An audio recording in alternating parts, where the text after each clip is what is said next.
Okay, જય માતાજી, જય દેવી પૂજક સમાજ.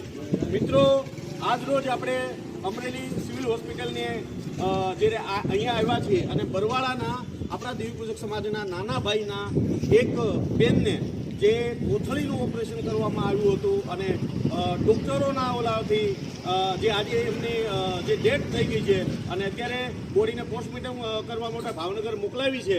તો હું અહીંયાના તમામ જેટલા નાના ભાઈ દેવી પૂજક સમાજ હોય કે મોટા ભાઈ દેવી પૂજક સમાજ હોય, આપણે આપણા સમાજના હક, અધિકાર અને ન્યાય માટે બધાને એક થઈ અને આને ઇન્સાફ મળવો જોઈએ.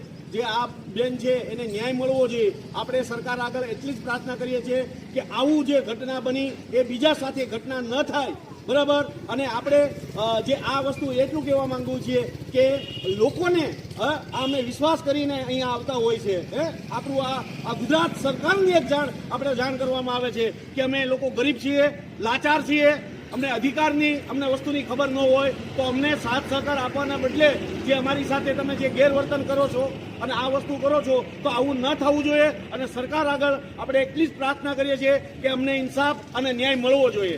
અને ગઈ રાત્રિના વસંતભાઈ ચાવડા અને ભરતભાઈ કાતરિયા જે દલિત સમાજના જે આગેવાનો આવ્યા હતા એમનો પણ ખૂબ ખૂબ ધન્યવાદ હું અત્યારે લાઈવ દ્વારા કહી શકું છું કે અમારા દેવી પૂજક સમાજને ન્યાય મળવો જોઈએ અને મળવો જોઈએ. અને અહીંયા અમરેલીના તમામ આજુબાજુના તમામ દેવી પૂજક સંગઠનના જે આગેવાનો છે, બરાબર, જે કંઈ લોકો છે, બરાબર, તમામ લોકોને, નાના ભાઈ મોટા ભાઈ બધાને હું એક જ વસ્તુ કહેવા માંગુ છું કે આ જ્યારે ન્યાયની વાત થાય અને ન્યાય નહીં મળે તો આપણે આ રેલી કાઢવી પડશે અને આપણે ન્યાય મળવો જોઈએ. એના માટે ખાસ બધા એકત્રિત થવાની છે.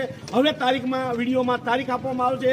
જ્યાં સુધી સરકાર અમને ન્યાય નહીં મળે ત્યાં સુધી આ લડત ચાલુ રહે. જય માતાજી, જય હિન્દ, જય ભારત, જય દેવી પૂજક સમાજ.